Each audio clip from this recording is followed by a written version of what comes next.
Hello, অনেকদিন পর আমার মামার মেয়েরা মালদা থেকে আমার সাথে এসেছিলো আমার বাড়ি কৃষ্ণনগরে।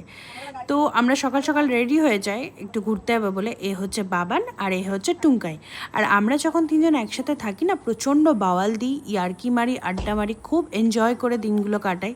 তো ওরা চলে গেছে, এখন ব্লগটা দিতে একটু লেট হয়ে গেল। তো আমরা সকাল সকাল রেডি হয়ে, আর আমাদের সাথে যাচ্ছিল আমার মাও। আমরা সবাই মিলে যাই পুতুলপট্টি কৃষ্ণনগরে, যেটা ঘূর্ণিতে আছে। তো ওরা আগে কোনো দিন পুতুলপট্টি আসেনি, এইটাই ওদের ফার্স্ট টাইম। তো ওদেরকে নিয়ে যায়, প্রত্যেকটা দোকান ঘুরে ঘুরে দেখায়। সেদিন প্রচণ্ড গরম ছিল, বাট ওরা খুব এনজয় করেছে। আর এইখানে পুতুলগুলো তো এক একটি শিল্প না, এগুলো এক একটি ইতিহাস, এত নিখুঁত কাজ, এত সুন্দর। ওর তো এই একটা দুর্গা নেওয়ার খুব ইচ্ছা ছিল, দুর্গা ঠাকুর নেওয়ার, বাট ও ক্যারি করতে পারবে না এতটা দূর, ওই জন্য নেয়নি। তো নেক্সট টাইম ও নেবে বলেছে, ওকে নেক্সট টাইম নিয়ে এসে অবশ্যই নেওয়াবো দুর্গা ঠাকুরটা।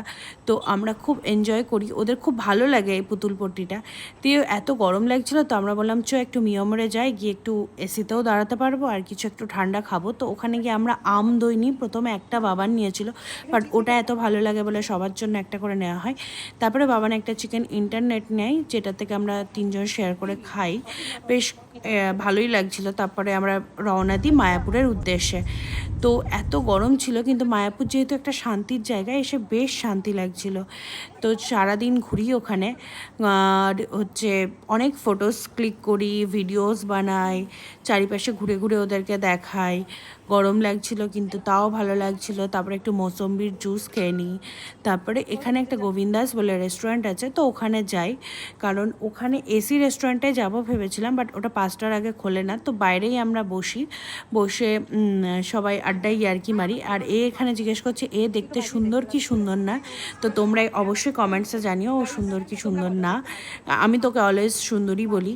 আর তারপরে টুঙ্কাই আমার জন্য একটা ধোকলা নিয়ে আসে, আর ও নিজের জন্য একটা চপ অর্ডার করেছিল, চপটা নিয়ে আসে। আর ও মা আর ওর জন্য দুটো হার্বাল টি নিয়ে আসে, যেটা আমি টেস্ট করিনি, বাট খেতে খুব ভালো ছিল মেবি। তারপরে ওরাই বলছিল খেতে ভালো ছিল টেস্টটা। দেন আমরা ওখান থেকে সন্ধ্যাবেলায় বেরিয়ে যাই, ক্লান্ত ছিলাম, বাট মনে একটা খুশি ছিল যে সবাই মিলে একটা ভালো দিন স্পেন্ড করলাম। তারপরে বাবান একটা নিজের জন্য গোপী ড্রেস নেয়, ও প্রথম থেকেই বলছিল আমি একটা গোপী ড্রেস নেব। আর ভিডিওটা এখানেই শেষ না, এরপরে আমরা কি বাড়ি ফিরলাম আর মাদারসাটে খেতে গেছিলাম, নেক্সট পার্টে তোমাদেরকে দেখাবো। থ্যাংক ইউ, প্লিজ সাবস্ক্রাইব করে দিও।